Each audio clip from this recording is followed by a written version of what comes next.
And when it says equal to 0, like it literally means can the thing on the left ever equal 0 on the right? Okay. Yeah.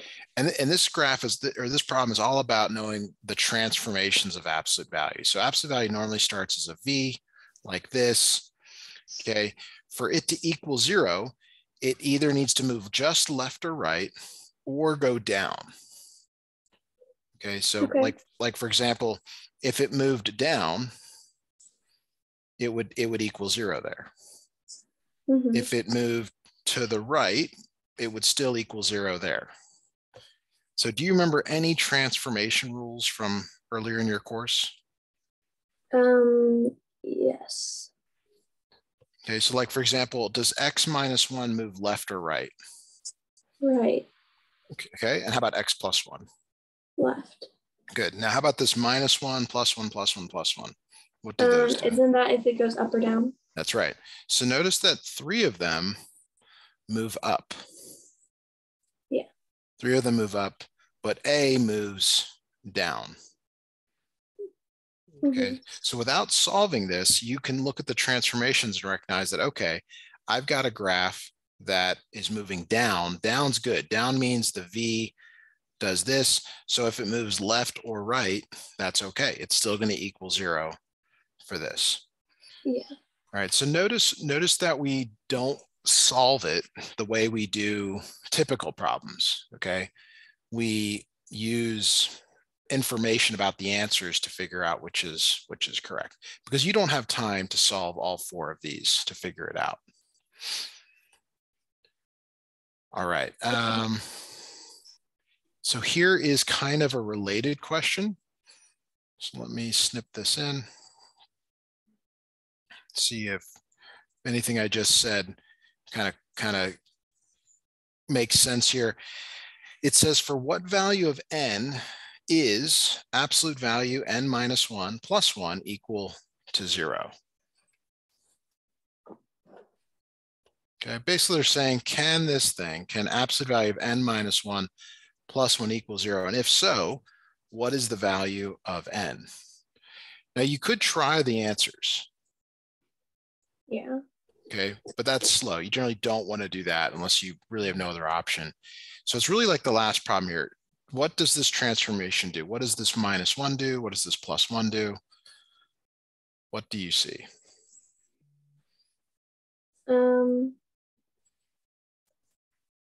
I don't know. Okay, so the n minus 1 moves right 1. Yeah. And the plus 1 moves it up 1. So if it starts here and you go right 1, that's to the right, obviously. And then up 1, you're moving the whole thing up. Does it hit the x-axis? No. No. So there's no such value of n. Okay. All right. So these are sort of these are the types of problems where they're not necessarily designed to do calculations, but there are calculation problems with absolute values. So let me go grab a couple of those for us to look at, and then we'll talk about the more difficult problems here. So here is an absolute value equation to look at. What is the positive solution to the given equation? What is the positive solution to the given equation? So if you recall, absolute value tends to have one positive and one negative solution. Not always, but that's a general guideline here. Do you remember how to set up an absolute value? Like what do you write for the 2 equations?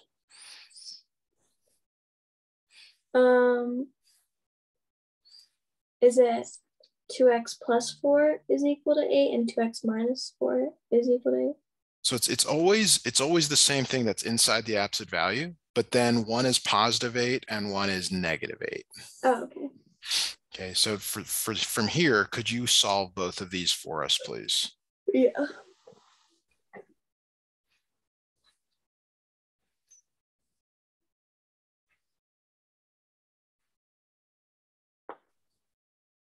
The first one is 2. Okay. How did you come up with 2 for the one on the left? Well, never mind. So you want to add 4 there? I Yeah, subtracted it instead of added it. that's okay. Keep going here.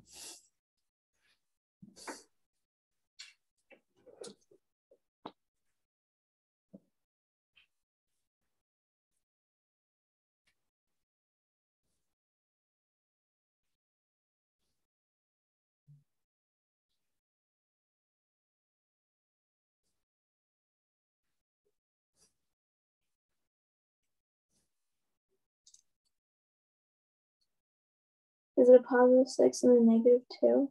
Yes. Now, as soon as you get the answer, the positive solution, you actually don't have to even do the next, right? But I did ask you to do both. But so as a reminder here, when you're doing SAT, ACT, they don't care if you show your work. So in this one, once you get the answer, you just say, okay, that's my answer, mark it down, and you're done. All right. Yeah. Let's look at, okay, so I want you to do the same thing for this problem, and then I'll show you the actual question here, but I'd like you to try solving this. There's a kind of an extra step here before you solve it. What should you do with this +4 before you? Subtract it from 8. Yes. So it's absolute value 2x plus 6 equals 4. I want you to set up the 2 equations and get the 2 solutions again, please. Okay.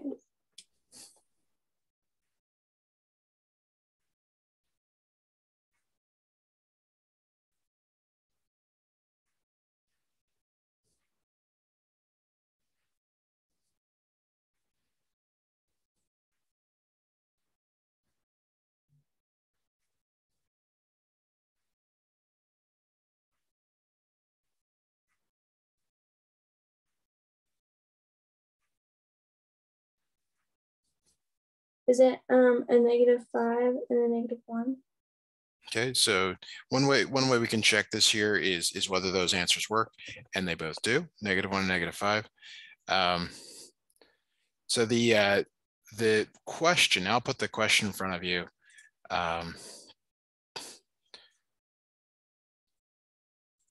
It says, what is the sum of the solutions? What does the word sum mean?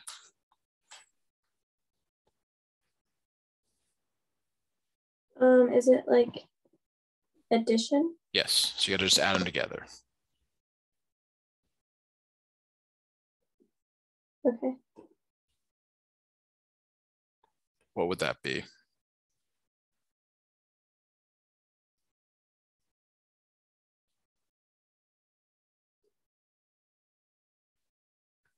I mean, notice you already have the solutions here. Like I'm not asking you to redo the problem. I'm just wanted you to see that like sometimes they don't just ask you for the solution.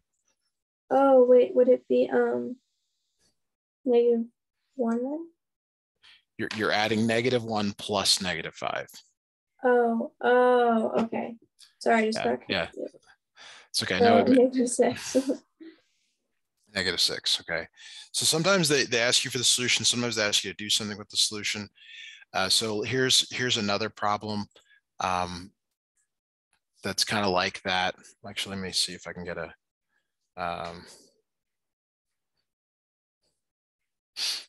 Sorry, I'm trying to find. I thought I had another one all ready to go like this. I don't think I do. No, I don't. Okay, so let me just grab this one. We'll switch topics here after this. So they're telling you that they're giving you this and they're saying, okay, the value of one of the solutions to the equations above is 1. What is the value of the other solution? Basically, they're saying, okay, here's 1. You know, there is a shortcut to finding this, but they're saying solve it. One of them is 1. We don't want that. What is the other one that they want? So go ahead and give that a try, please. Okay.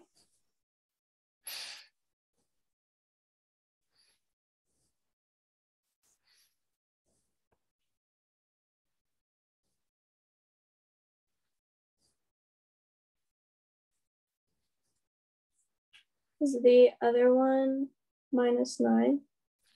So let's take a look here. 5 Or minus 9. Yeah. So 5 minus minus 9 becomes positive 14. Oh, But okay. you're in the, you're close. Like it's just a sign issue. 5 minus 9 is negative 4. The absolute value of negative 4 is 4. Oh, okay. Oh, that makes sense because I didn't distribute the Yes. negative. Yes. All right. I'm trying to decide where to go from here. Let's do some stuff on functions and I don't think we've done any function stuff yet. All right.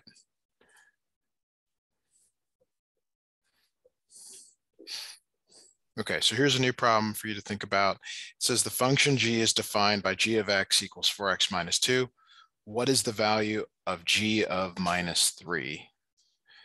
So do you let me know if this is something you know how to solve, or if you're not sure, talk Is about that it. where I put negative 3 in as g of x? And for Or x, yes. okay.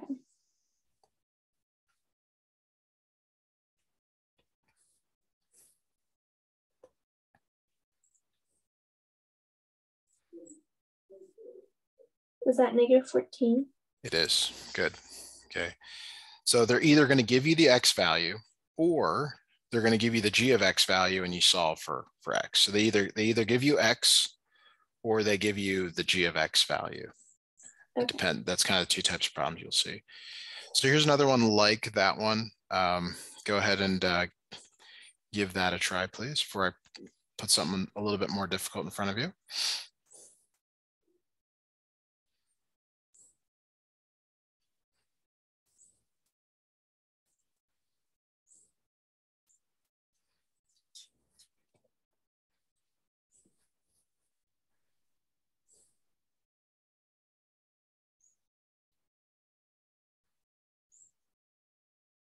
Is that 2? So 4 squared minus 5 times 4 plus 6, 16 minus 20 plus 6 is 2. Okay, so these are kind of warm up to the a real question you might see on the SAT student. This is a good one here. Notice this time they're giving you two functions, f of x and g of x, and they want the value of f of 1 minus g of 1. Okay.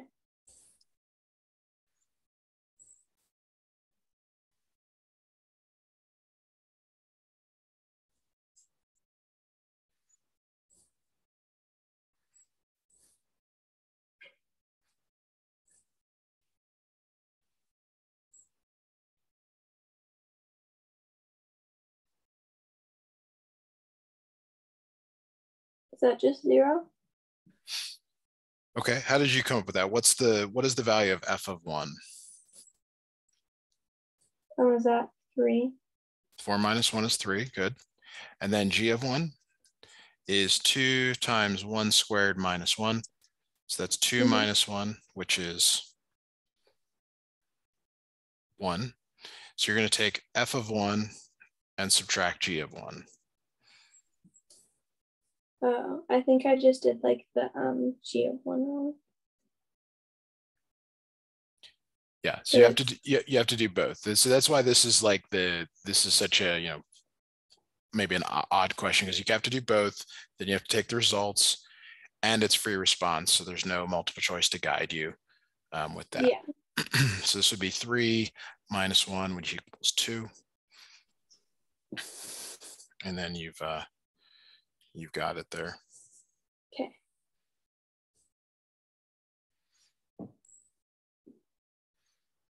Okay, so that's first type of function problems you might see.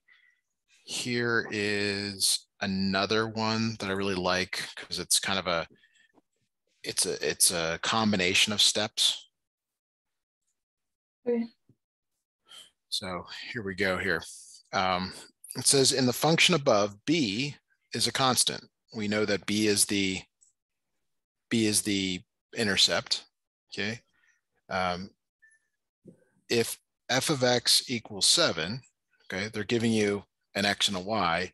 What is the value of f of minus 2?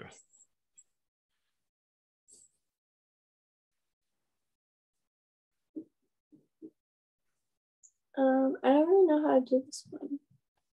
Okay, so how do you find the b value normally in a slope-intercept form of an equation?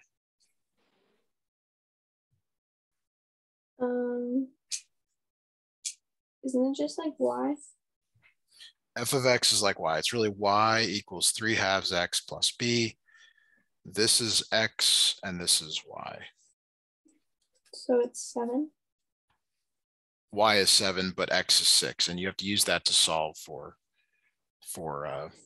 b. Okay. So it's y is 7, x is 6, and there's enough information there to solve for b. Okay.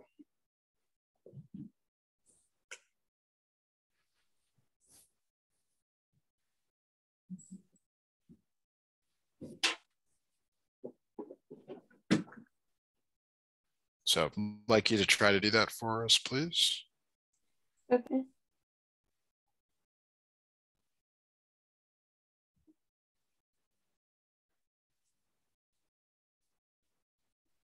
Is it -2? It is -2. Okay, so that's the b value. Okay, but that's not what they're looking for. They're looking for evaluating the function at -2. So you have to put -2 in for x.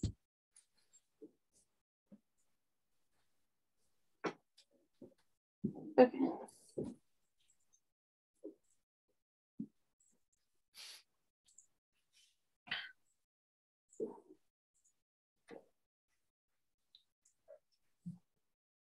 Is it -5?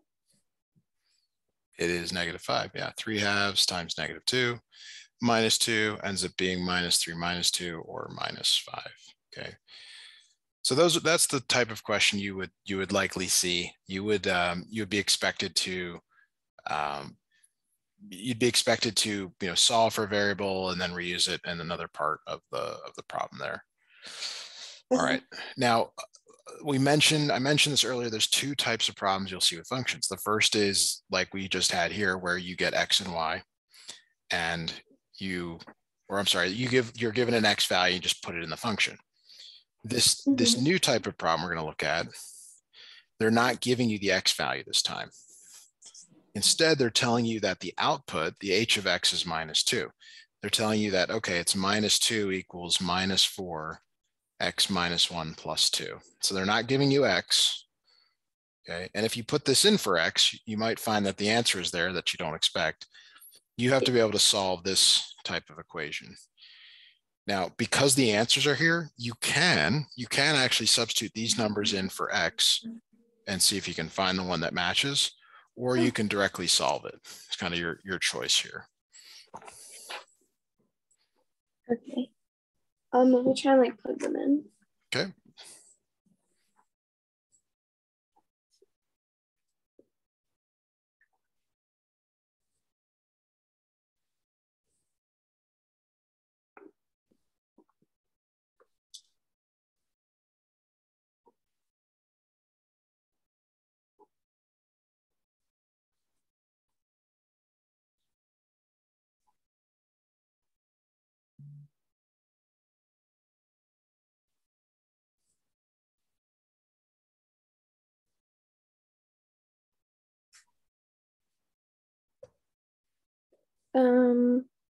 Is it 2?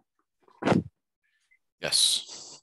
Okay. 2 minus 1 is 1. -4 times 1 is -4 plus 2 is 2.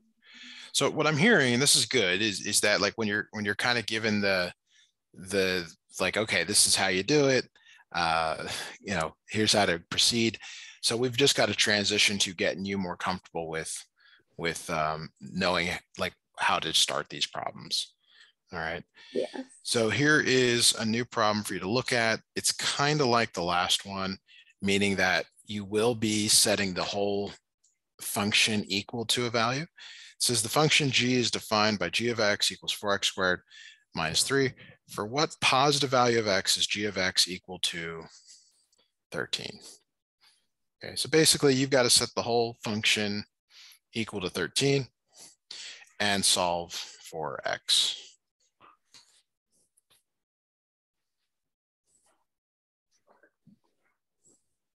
You just plug 13 in for x. So notice that they're not giving you the x value. They're giving you g of x. Oh, okay. And that's the difference. You have to be able to notice that it's finding the value of x that works.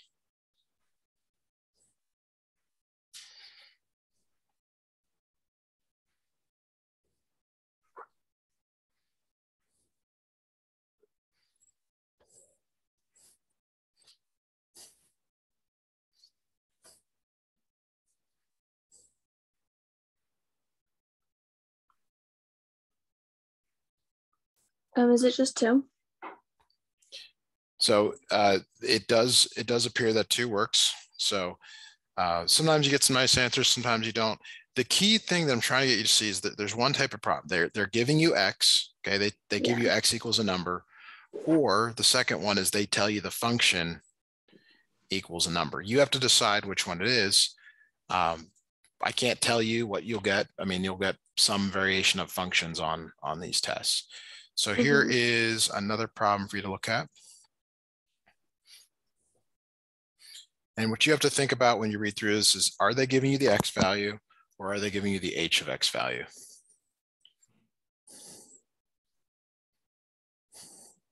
They're giving you the x value, right? Yes. Okay.